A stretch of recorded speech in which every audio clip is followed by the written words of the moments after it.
Look around the world today, and you are being fed a meticulous, comforting lie that the American military establishment is an eternal, unshakable bedrock of global stability. This lie is not accidental.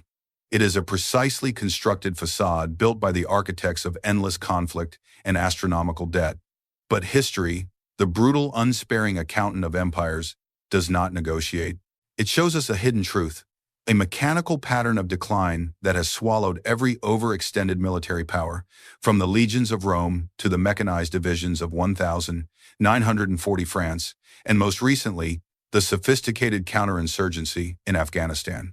These are not isolated tragedies. They are demonstrations of a single, six-stage blueprint for total military defeat and strategic collapse. A blueprint that the elite are acutely aware of, and one they profit from immensely by selling security up until the moment of final disintegration. The collapse of a great military power is never a single, shocking event.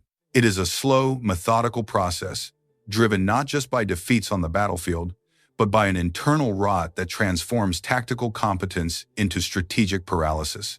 The ultimate failure is always rooted in the financial overcommitment and moral decay that precede the final, visible surrender. For those who study the mathematics of imperial power, the historian, the analyst, the financial investigator, the stages of decay are as predictable as an orbital trajectory.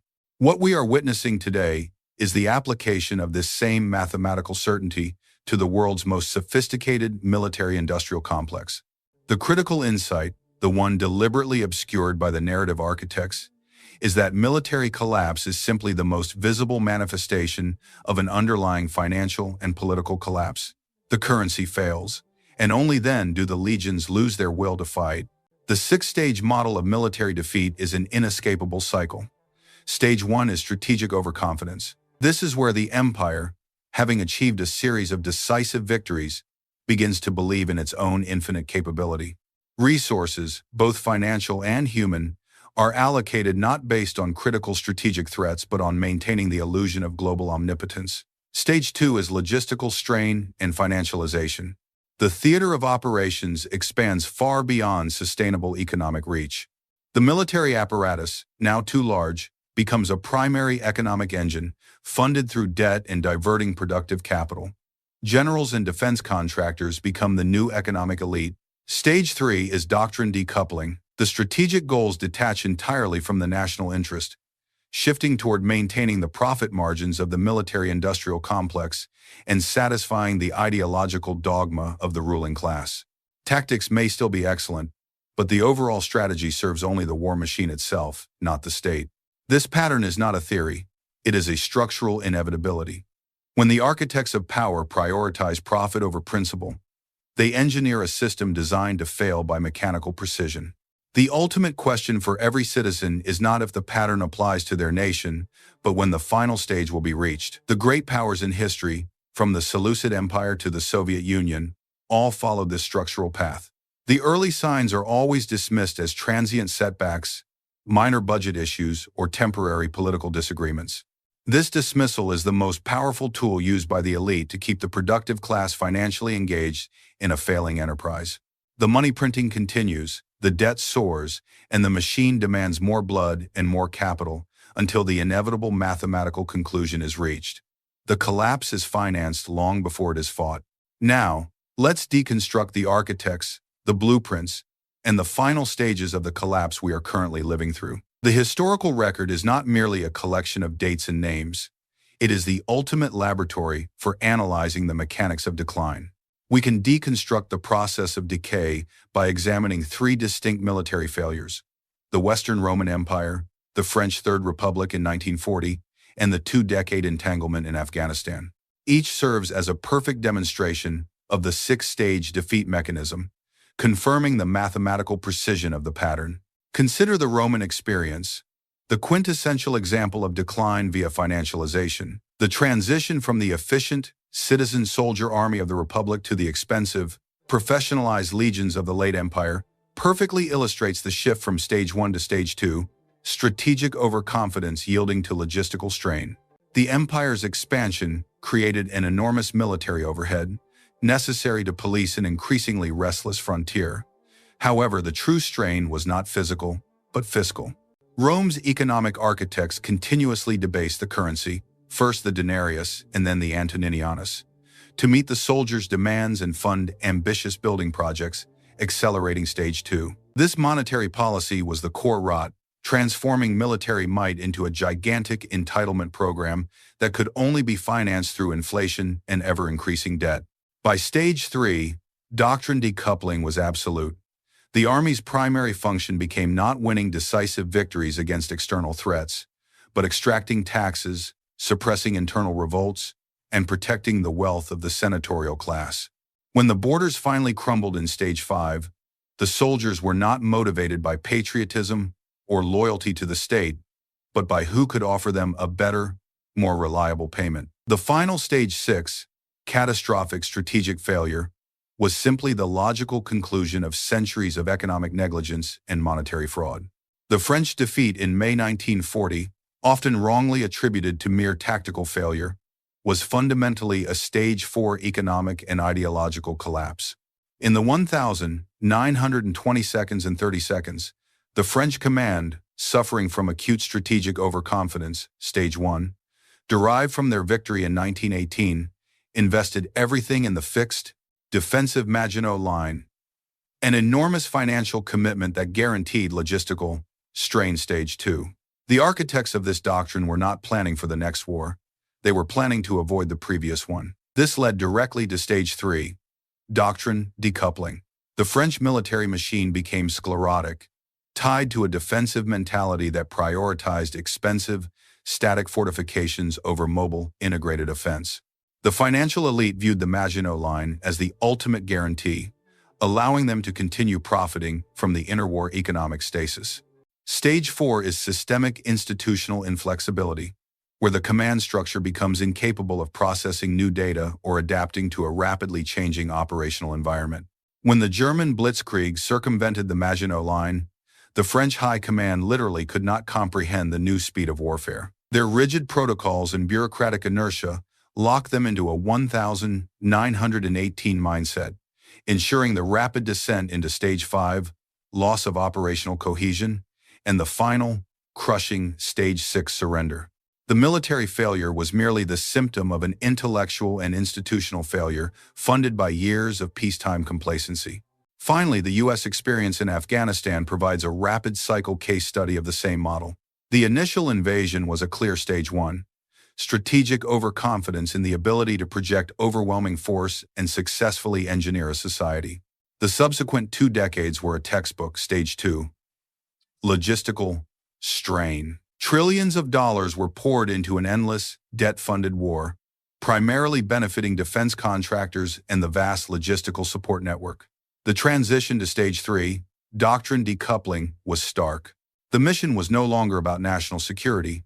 It was about nation-building, stability operations, and maintaining the flow of allocated defense budgets. This created a parasitic ecosystem. By Stage 4, systemic institutional inflexibility was evident.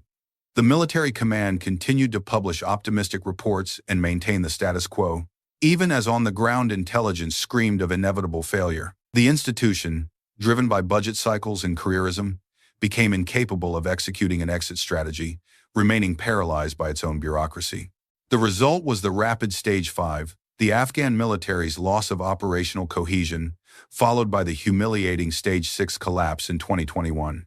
In all 3 cases, Rome, France, Afghanistan, the end result was mechanically predictable, driven by the financial structures and institutional rigidities established in Stages 1 through 3. The 6-stage model of military defeat functions with mechanical precision because it is fundamentally driven by the physics of financial and bureaucratic gravity. These stages are not recommendations. They are inevitable consequences once a superpower commits to perpetual motion and infinite overreach. To fully grasp the threat, we must deconstruct the mechanics that transition a strong power into a structurally brittle one, especially focusing on the destructive power of Stage 4. Stage 1, strategic overconfidence, is the initial sin, marking the moment when the military apparatus sheds its function as a protective shield and adopts the role of an expeditionary sword. This stage is characterized by the belief in technological superiority as an infinite guarantor of victory, leading to expensive, non-essential interventions. The architects of this stage are the political leaders who seek external validation for domestic failure, always choosing the path of foreign engagement over internal reform. Stage 2, logistical strain and financialization, is where the structural rot begins. The costs of global projection become too large to be covered by genuine economic productivity. The state responds by substituting true wealth with sovereign debt and monetary expansion, the very process that destroyed the Roman denarius. The military budget is no longer an expense. It becomes a transfer payment to a specific elite class. Defense contractors, lobbyists, and generals are structurally incentivized to ensure the system remains active but never resolved. Resolution means budget cuts, which means wealth diminution for the architects of the war machine. Stage 3, doctrine decoupling, is the pivotal shift from rationality to dogma. Strategy becomes a reflection of internal political and economic needs rather than external threats. Military doctrine locks onto a previous paradigm, such as France's belief in fixed defenses or Rome's reliance on increasingly expensive, heavy infantry, even as the geopolitical landscape fundamentally changes. The institutional memory of the military elite, their careers, their promotions, and their power are intrinsically linked to the continuation of the decoupled doctrine, ensuring that essential modernization and painful retrenchment are mathematically impossible. This stagnation is a deliberate design by the elite to maintain their control over the resource streams. The most catastrophic stage, and the one that defines the irreversibility of the collapse, is Stage 4, systemic institutional inflexibility. This is the organizational paralysis that occurred in France in 1940. In Stage 4, the vast bureaucracy and complexity of the military economic machine turn its strength into its greatest weakness. The system becomes completely incapable of self-correction. Intelligence that contradicts the established doctrine or threatens a key budgetary allocation is filtered, dismissed, or simply not transmitted up the chain of command. The institution's primary goal shifts from winning wars to protecting its budget and its existing career pathways. This inflexibility manifests as an inability to innovate operationally, an over-reliance on overly complex and expensive weapon systems, and a fundamental failure to integrate new technologies unless they provide lucrative contracts. The command structure operates within a closed feedback loop, insulated from the reality on the ground by layers of sanitized reporting and political expedience. The sheer size of the machine requires continuous feeding, irrespective of strategic outcomes. Following Stage 4, the system is mathematically condemned. Stage 5, loss of operational cohesion, occurs when the soldiers, logistics experts, and field commanders lose faith in the strategic purpose and the competence of their high command. They recognize the doctrine decoupling, Stage 3, and the inflexibility, Stage 4. Morale collapses, training standards decline, and the war machine, which looks formidable on paper, dissolves under pressure, as seen in the rapid disintegration of the Afghan National Army. The final inescapable destination is Stage 6, catastrophic strategic failure. This stage is marked by a decisive military defeat, the immediate collapse of the currency, funding the operations, and a rapid geopolitical vacuum that reshapes the global order. Stage 6 is not an accident. It is the final balance sheet for generations of overspending and institutional denial, executed with mechanical precision. Now we must confront the uncomfortable, scientifically verifiable truth. The pattern is not ancient history, it is a present danger. If we analyze the contemporary military-economic posture of the United States through the lens of the six-stage model, the data leads to an unavoidable, frightening conclusion. The U.S. is currently entrenched in Stage 4, systemic institutional inflexibility, exhibiting every hallmark of a decaying military superpower that has transitioned from defender to debt-funded empire. The journey began decades ago with classic Stage 1, strategic overconfidence, following the Cold War victory. The notion of a unipolar world and infinite power projection led to the immediate onset of Stage 2, logistical strain and financialization. For 30 years, the military apparatus became the world's largest consumer of sovereign debt. The U.S. defense budget, which eclipses the combined spending of the next 9 nations, is no longer funded by a proportional productive economy. It is funded by the infinite liquidity of the Federal Reserve and the selling of U.S. Treasury instruments. This is the financial mechanism of Stage 2, monetizing the military's cost, thereby making the entire nation a hostage to the debt required to feed the defense industrial complex. The architects of this system, the financial elite who underwrite the debt and the corporations who receive the contracts, are the ultimate beneficiaries of perpetual logistical strain. Stage 3. Doctrine decoupling is absolute. The U.S. military machine is optimized for expensive, high-complexity, low-intensity conflicts designed to sustain budget lines rather than secure decisive, resource-efficient victories. The doctrine of two major theater wars, while strategically obsolete, ensures massive budgetary allocations for redundant platforms and non-critical projects. Consider the investment in complex, multi-billion-dollar fighter programs that are structurally incapable of fighting the next generation of warfare, yet continue solely because the financial and political capital tied up in them is too vast to unwind. The doctrine serves the contractors in Northern Virginia, not the troops in the field or the taxpayers who bear the debt. The strategic goal has decoupled from national defense and attached itself firmly to corporate solvency. This leads us to the critical threshold. The United States is currently in Stage 4. The manifestations of systemic institutional inflexibility are mathematically undeniable. First, procurement paralysis. The cost overruns, delays, and complexity of new weapons systems, like the shipbuilding programs and certain next-generation aircraft, are not anomalies. They are the natural product of a Stage 4 institution, prioritizing compliance and internal processes over speed and functionality. The procurement cycle is so slow that weapon systems are obsolete before they are fully deployed, guaranteeing that the military is always fighting the last war with technology designed 10 years too late, while ensuring continuous capital extraction for the contractors. Second, strategic denial. The command structure is demonstrably incapable of digesting unfavorable intelligence regarding the true capacity of near-peer competitors or the solvency of the American state. Reports on readiness shortfalls, the rapid advancements of rivals, or the sheer mathematical insolvency of the national debt are minimized to protect the status quo funding structure. To admit the true degree of decline would require politically impossible reform, thus the institution chooses bureaucratic self-preservation. Third, internal decay. Stage 4 rigidity promotes a culture where careerism, diversity quotas, and political correctness take precedence over meritocratic combat excellence. While individual soldiers remain highly capable, the institutional priorities shift away from singular focus on lethal strategic advantage towards managing the internal political dynamics of an enormous, top-heavy bureaucracy. This mirrors the late Roman tendency to prioritize court politics and internal factionalism over genuine border defense. The inescapable Stage 4 paralysis ensures the transition to Stage 5 loss of operational cohesion is now a matter of when, not if. The logistics are too strained, the financial debt is too massive, and the doctrine is too decoupled. The institutional machine is running on momentum, but the foundation of economic productivity and sound strategy has been replaced by debt and bureaucratic inertia. This sets the stage for a catastrophic Stage 6 failure in the face of a genuine, sustained, strategic shock, likely financial or geopolitical in nature. The recognition that the United States is currently in Stage 4 of the inevitable six-stage military collapse blueprint is not an academic exercise.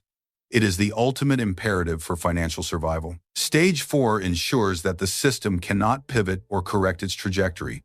The inertia of debt and bureaucracy guarantees the imminent arrival of Stage 5 and the destructive finality of Stage 6. Therefore, the focus must shift from preventing the collapse, a mathematically impossible task at this late juncture, to preparing for the geopolitical and financial instability that Stage 6 will unleash. The final stage, catastrophic strategic failure, will manifest as a simultaneous geopolitical retreat and financial implosion. When the military system buckles under the weight of its own debt and rigidity, the global security architecture maintained by U.S. power will rapidly dissolve. This vacuum will not be gentle.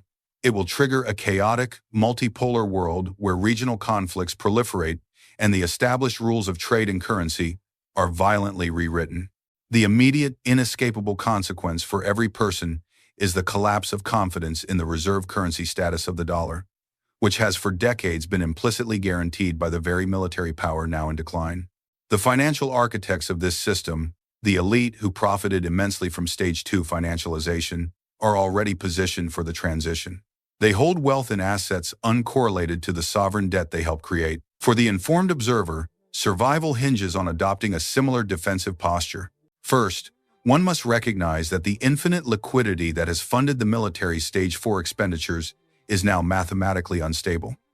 The dollar is the most vulnerable point, as Stage 5, loss of operational cohesion, becomes visible on the world stage.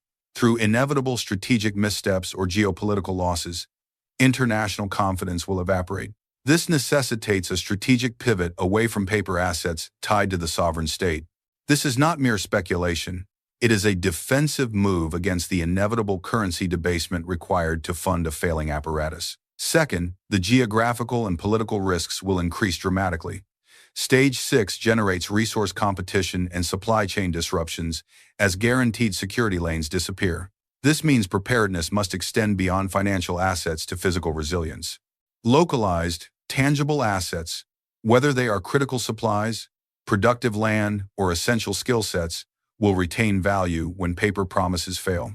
The complexity that defines Stage 4's inflexibility is the enemy of survival in a Stage 6 environment. Simplicity, self-reliance, and physical capital become paramount. The mechanical conclusion of this historical pattern is that military collapse is simply the enforcement arm of financial bankruptcy. The armies fail because the currency supporting them fails first. Rome did not fall to the barbarians because its soldiers were weak. It fell because its emperors continually destroyed the currency to fund an unsustainable empire. Today, the architects of debt and military overreach are guiding the nation to the same mathematical end. The window for systemic change is closed, sealed by Stage 4 rigidity. All that remains is the preparation for the consequence of Stage 6. The transition will be fast, brutal, and profoundly disruptive to every established financial and geopolitical norm. The time to act is now, before the final, visible phase of collapse begins. The lessons of Rome, France, and Afghanistan scream one warning. Do not be caught holding the debt of a Stage 6 empire. Shift your perspective from stability to preparedness, from the illusion of endless American power to the mathematical certainty of collapse, and from abstract paper wealth to tangible, defendable value. The high-stakes urgency must now give way to a quiet, profound realization. We have traveled through the inescapable cycle of decline, moving from the blinding arrogance of Stage 1 to the mathematically proven danger of Stage 4. You now possess the blueprint, the chilling, precise mechanism of decay that the elite have leveraged for centuries. This knowledge is not intended to incite panic, but to deliver the strategic clarity required for survival in the coming geopolitical and financial turbulence. The systems designed for infinite expansion will fail with finite certainty. Understand that the chaos of the future is merely the final, violent correction of a long-sustained imbalance. Your focus must remain clear, your preparation meticulous, and your awareness sharp, for the greatest defense against collapse is absolute, unwavering truth.